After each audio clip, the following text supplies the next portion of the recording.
Hello students, this is the help video for part 1 of the Unit 1 Physics project, the airplane project. So in order to get to where you're going to work on your project, there are a couple places you can go. It's usually going to be in your announcements, your class plan, and the content. But obviously the easiest way to get to everything in this course, again, is always through the Grades tab. So for now, we're going to go ahead and head on over to the Grades tab. So let's go ahead and go there, and we will find the Unit 1 project. All right, so here it is right here. You can see a nice airplane for you. This video that I'm making right now will be the instruction video for slides 1 through 6. And right here you can see the templates. All right, so there are two options here. There's a Google Slides version and a PowerPoint version. I highly recommend using the Google Slides version just because it saves your work automatically, which is really nice. But obviously if you don't care about that, you can still use the PowerPoint version right here. I would also say that for the Google Slides version, you do need to have a personal Google account, either already created or a family member's or a friend's or whatever, just as long as you can access it. The school one does not work, so school account does not work, okay, just from past experience. If you would like to make your own Google account, because again, I highly recommend using the Google Slides version, I really prefer this one, you can create a Google account by going to accounts.google.com/signup. All right, so that's a really easy way to just make that Google account, and then you can use it all trimester for all of our projects. Okay, so I'm going to go ahead and show it to you with the Google Slides version just because I prefer that. Once you have started your project, if you need to get back to your Google slide, you can just go to the Google folder. So I do have, like, once you've already started it, here's how you access the Google folder. And then obviously if you saved it as a PowerPoint, it's just on your computer. So that's also easy to access once you have started it. But anyways, let's go ahead and actually start it. So I'm going to click on the project template here. You do need to be logged into Google. So if you use Google Slides, you need to be logged in first. Okay, and when you're logged in, if you click on that link, it'll say, do you want to make a copy? Right here, and duh, obviously we want to make a copy. So we'll click on that button right there, and that'll pop up our project right here. So this project is an airplane project. You're going to be making some paper airplanes. You will be needing to take pictures of those paper airplanes, and so I have instructions here. These are just reference slides. Reference slides, there's a few of them throughout the project. You don't need to do anything on the reference slides. They're just references, obviously. The only things you do need to do work on are the ones that actually have points here. But anyways, so let's go ahead and talk about how to upload a picture to your computer. So if you take a picture with your phone, which is the most common option for our students, option 1 is you can upload it to an app, a cloud app on your phone. Right, so that could be Google Drive, Dropbox, Amazon Photos, iCloud. Once it's uploaded to the cloud, then just log into that cloud on your computer, and then it's on your computer, right? So it goes from your phone to your computer. Another option is if you don't have those apps or you don't know how to use them, you can just text the photo to me. So text 424-294-8688 with your name. Make sure you include your name, and then I'll just email it back to you. So I'll email it to your Insight email. That way you can access it from your computer. Option 3 is you can just email it to your own personal email. Student email doesn't usually work on your phones. Your student email doesn't usually accept outside emails. So you can email it to your personal email and then log into your personal email on your computer, and then it'll be there. And option 4 is to email it to me. So from your phone, you can email it to me at bfiorello-larkin@k12insightca.org, and then again, I'll just email it back to your Insight email, at which point it will be on your computer. So there is no excuse. Everyone should be able to take these pictures and get them into their project somehow. But if you do need help, you need to go to office hours. All right, so if you do need help, please make sure you go to office hours. Uploading the pictures is worth a lot in this project, so you won't be able to do well unless you have your pictures. Alternatively, you can, with the computer, with the school printer that was sent to you, you can just scan the photo onto your computer, and then it's obviously on your computer.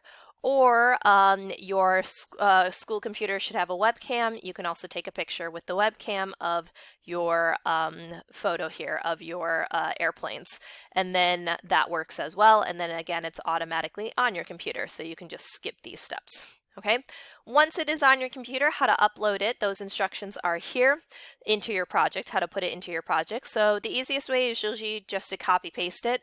So if it's in a cloud or if it's in your email, right, cloud or email, you can just right click on the photo and then click copy. And then once you're in the project, right here where you're going to be inserting them, you can just right click. Right, so you can right click and paste it. Okay, so again, that's how you can easily do that, is just right click copy, right click paste. If it's actually saved as a file, then you can go ahead and insert it. So you can see insert right here, up here. So we'll go ahead and click insert, and then the instructions say go to image, upload from computer. So image, upload from computer. Go ahead and find it. So for example, let's go, I'll just put in a random picture. Right, so there you go, it's inserted here. Okay, so easy peasy. Just find the file and then click open and you're all set. So again, no excuses. Everybody should be able to insert pictures. Okay, so what you're going to be doing for this project is you're going to go to the website foldandfly.com. You can go to a different website if you would like to, but foldandfly.com has a ton of different options for paper airplanes. You need to choose 3 of them. Again, you're free to use a different version if you would like to. You don't have to use the ones that are here, but I find that this is a really good reference. So you're going to fold 3 different models of airplanes. You do need to use the same type of paper. So if you're using computer paper, use computer paper every single time for all 3 planes. If you're using newspaper, use newspaper for all 3 planes. If you're using construction paper, so on and so forth, same type of paper for every single plane. Now, most importantly here, for plagiarism reasons, you need to make sure you handwrite your name on all 3 of the airplanes. All right, so your name, all right, if your name is not written on it, I will not accept it for plagiarism reasons because I don't know if it's your picture or if it's someone else. All right, so you have to make sure that you actually have your names on them, okay? Then what you'll go ahead and do, and I will explain this later on. For now, you don't need to actually do this part, but eventually what you'll be doing is you're going to throw each airplane try to throw them all similarly, same strength, same person, same location, same starting line, etc. You're going to throw them each 3 times to kind of get a sample of data for each airplane, and you'll be measuring the distance that your planes fly using the units of your choice. Okay, so again, you don't need to do this part yet. All right, this will be this will be from a later video. Okay, all right, let's go ahead and take a look at what you should be able to do today, though. You should be able to actually fold your airplanes. So what you're going to do is you're going to fold your airplanes. If for some reason you have some limitation, you can have someone help you fold your airplanes, or if that doesn't work, again, you can contact me. I'm happy to come up with alternative solutions for you, but again, you need to contact me. So if you need an alternative to folding airplanes, please contact me.